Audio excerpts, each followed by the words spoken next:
Assalamualaikum warahmatullahi wabarakatuh. Halo sobat semua, apa kabar? Senang sekali rasanya saya bisa kembali untuk menjumpai sobat semua, tentunya bersama Lukman Akun Channel.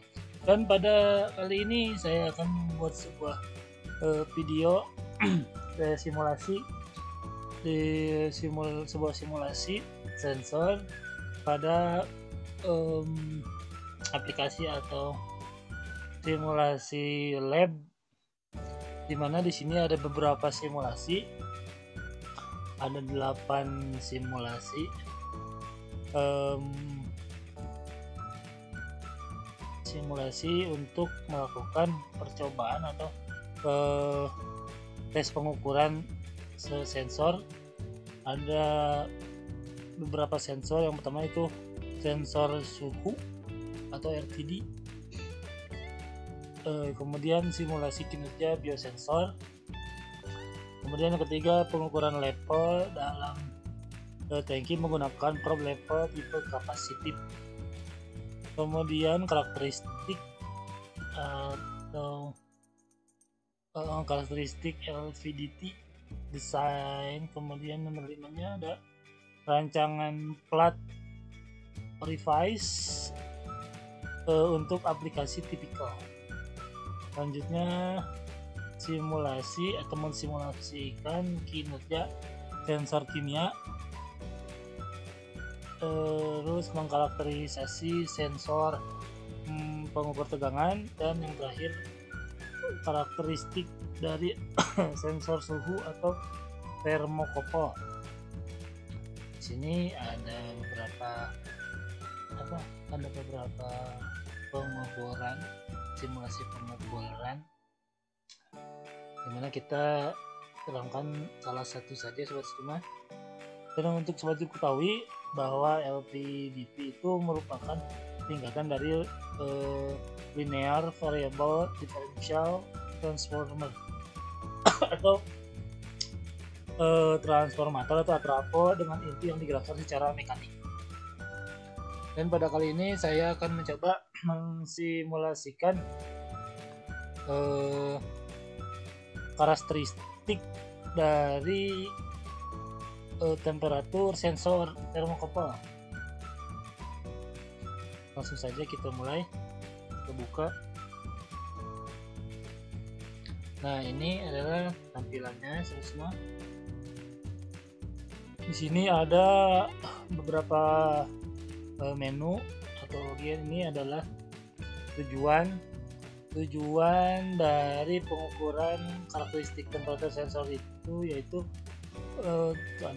memahami prinsip kerja termokouple.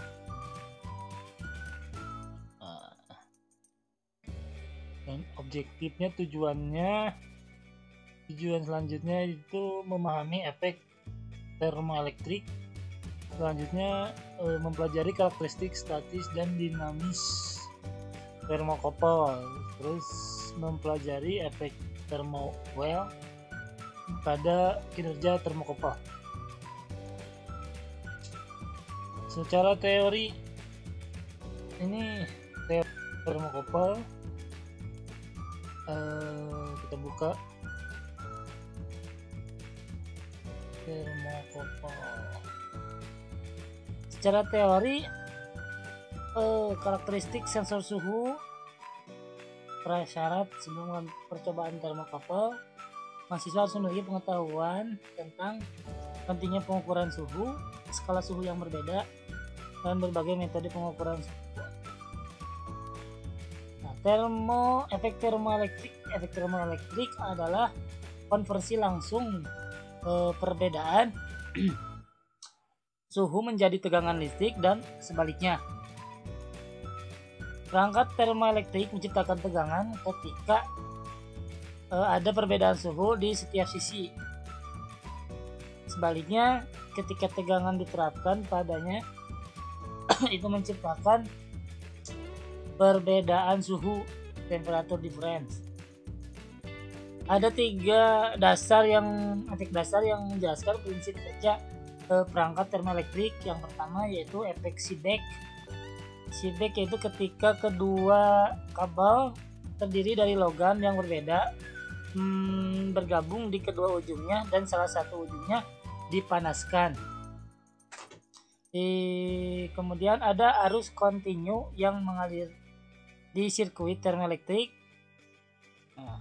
Jerman. Fisikawan Jerman Estonia Thomas Seebeck membuat penemuan ini pada tahun 1821. Ini sekarang dikenal sebagai efek termoelektrik atau efek Seebeck. Nah, ini adalah diagram pengukuran.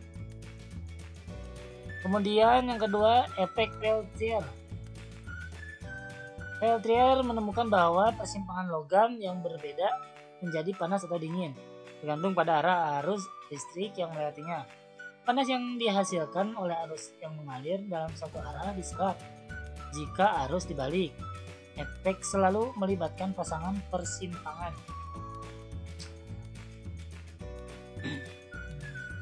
Efek Peltier ditemukan sebanding dengan kekuatan pertama arus. Bukan kuadratnya, seperti generasi panas yang tidak dapat diubah yang disebabkan oleh resistansi di seluruh rangkaian. Akibatnya itu mentransfer panas dari satu sisi perangkat ke sisi lainnya. Kemudian yang ketiga adalah efek Thomson. Ini menjelaskan adanya gradien suhu saat memanaskan atau mendinginkan bahan konduktor. Tiap konduktor membawa arus kecuali superkonduktor. Dengan perbedaan suhu antara dua titik akan menyerap atau memancarkan panas tergantung pada bahannya.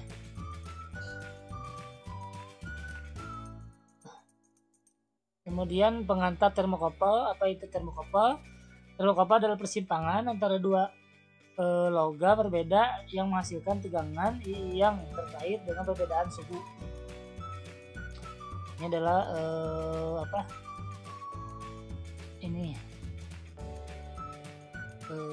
definisi dari termokouple.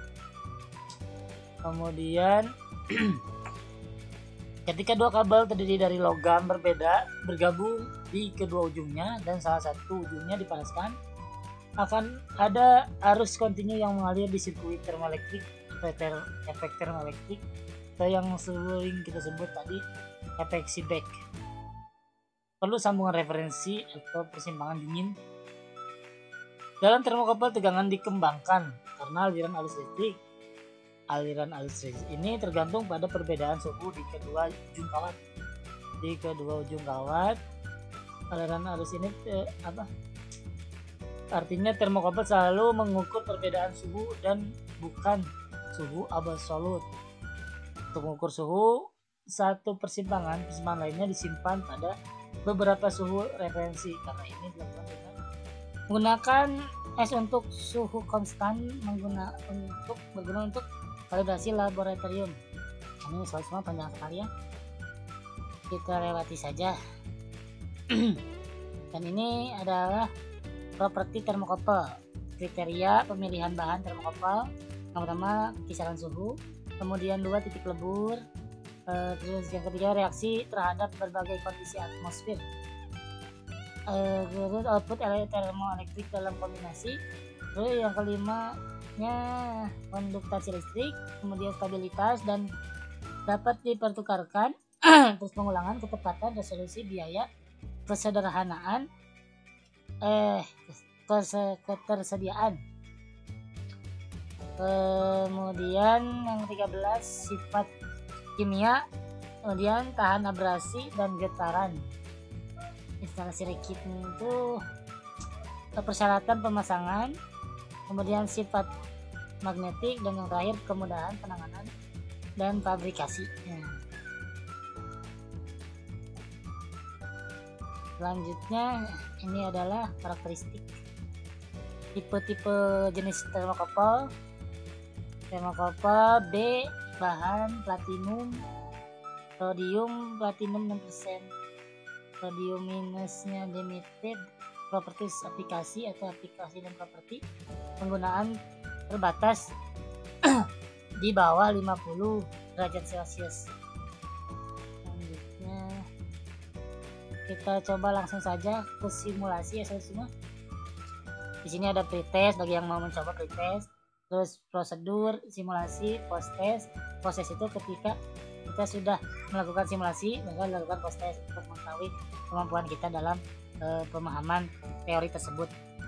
Nah, ini kita langsung saja ke simulasi. Nah, di sini ada termokopel, ada tabel referensi. Kita coba tipenya di J misalkan. Ini adalah suhu referensinya berapa, kita coba misalkan 0 derajat.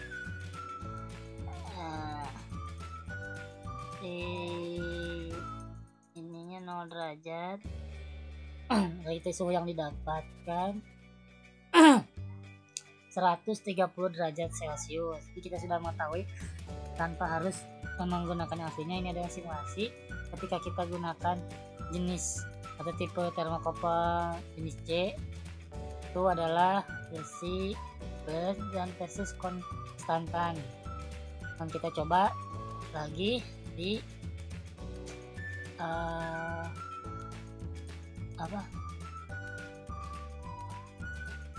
kita coba di K, dan ininya di 0 juga 0. Kita akan temukan suhunya malah tambah naik ya, karena ini menggunakan nikel chromium. Nah seperti itu ya semua. Ini kita coba masukkan seperti apa yang terjadi. Oh ini dia nggak mau. Misalkan kalau 1,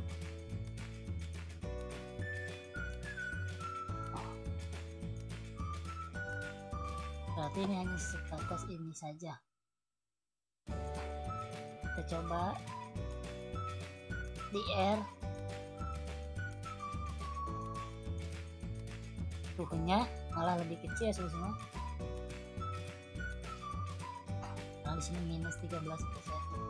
Ya, intinya seperti itu penggunaannya. Mungkin jenis termokopelnya ini jenis jenis apa? Jenis logamnya atau bahan yang akan diukur masanya suhunya.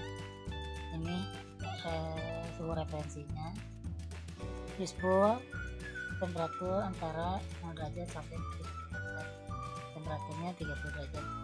Mungkin itu sobat semua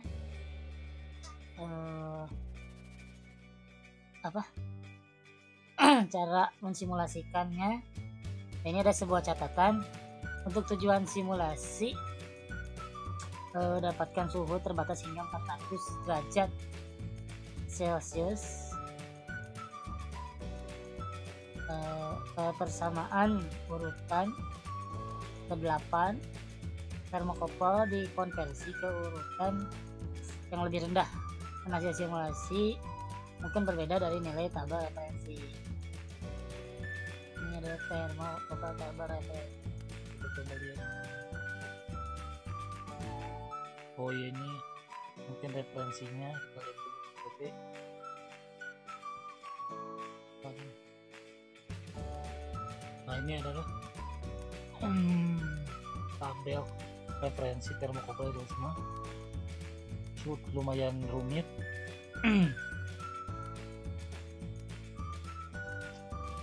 Oke sobat semua, mungkin itu saja dulu penggunaan simulasi termokopel sensor pada aplikasi virtual lab. Mudah-mudahan bermanfaat. Mohon maaf bila kekurangan atau salah. Ketemu lagi dengan saya di video selanjutnya bersama. Akhir kata, wassalamualaikum warahmatullahi wabarakatuh. See you.